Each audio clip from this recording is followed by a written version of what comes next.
Ang tindi mo talaga, Dunyor. Marami na namang nagagalit sa'yo, lalo na ang mga taga Cebu. E akalain mo ba naman, yung hepe na hindi umano napigilan ang trapiko sa pagdaan ng convoy ni PBBM sa Cebu, tinanggal sa pwesto? Aba, yan po ay post ng One TV Philippines. Hindi ko pa po ito nababasa sa ibang media. Hindi pa po natin napanood sa ibang media. Baka may maleta, ha? O, ayon dito sa balita po, tinanggal sa pwesto ang hepe ng Consolation Police Station. Nako, si Colonel Yunil Avergonzado. Matapos ang naranasang matinding trapiko habang dumaraan ang convoy ni Pangulong Bongbong Marcos Jr. sa Cebu nitong February 26, 2026. Teka, si Dunyo na ba ang nagmamayari ng pampublikong daraanan, lalo dyan sa Cebu? Eh kung ayaw naman pala na mangyari yan, eh dapat nag-schedule na siya kung kailan dadaan ba. Ito suggestion lang naman sa mga nagko-comment dyan. Dapat bago dadaan siya dyan, wag na palabasin yung mga tao para walang hindi siya madisturbo ba? Para walang traffic ba? Talaga naman. Ayon sa ulat, patungo sana sa lungsod ng Liloan sa Cebu ang convoy ng Pangulo.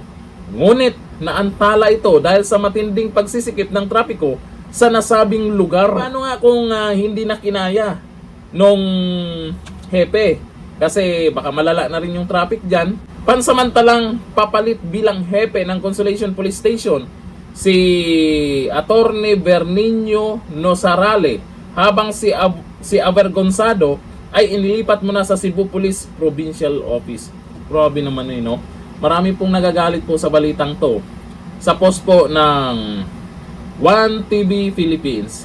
Dahil kung ito lang naman talaga ang totoong dahilan, kung ito lang naman, ay mukhang di ko lang alam kung ano po yung maging reaction po ng iba.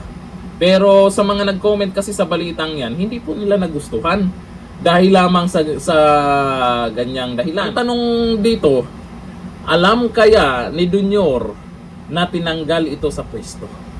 Kasi malay natin kung ma-interview siya, malay natin kung tanungin, o malay natin baka maitanong din kay Auntie Claire kung anong maisagot tungkol dito. Kung ano na naman ang dahilan ni Auntie Claire dito. Kasi ito si Auntie Claire, ito yung mabilis sumagot. Mabilis makahanap ng dahilan to, kahit halata naman na nakakatawa yung mga pinagyayaw niya. Sana sa balitang ito, mayroon pong follow-up po dyan kung anong magiging dahilan o naging dahilan ng hepe kung bakit hindi niya naayos yung traffic para makadaan ng maayos ang ating Pangulo. Kaso nga lang, sa ngayon, maraming nag-react dyan. Marami na namang nagagalit kay Dunyor dyan. O ito ayon sa mga nagkomento. Sabi ni Eupenia Pingal, ang presidente na pala ang nagmamayari ngayon sa pampublikong daan. Tingnan nyo. Yung mga komento nila ay mukhang napapatanong na gano'n na pala.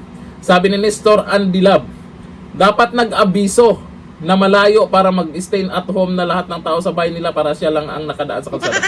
Wow, naman yun. Sabi ni Jan Esmero, napakalayo talaga sa panahon ni Duterte at ngayon ay kitang-kita niyo naman.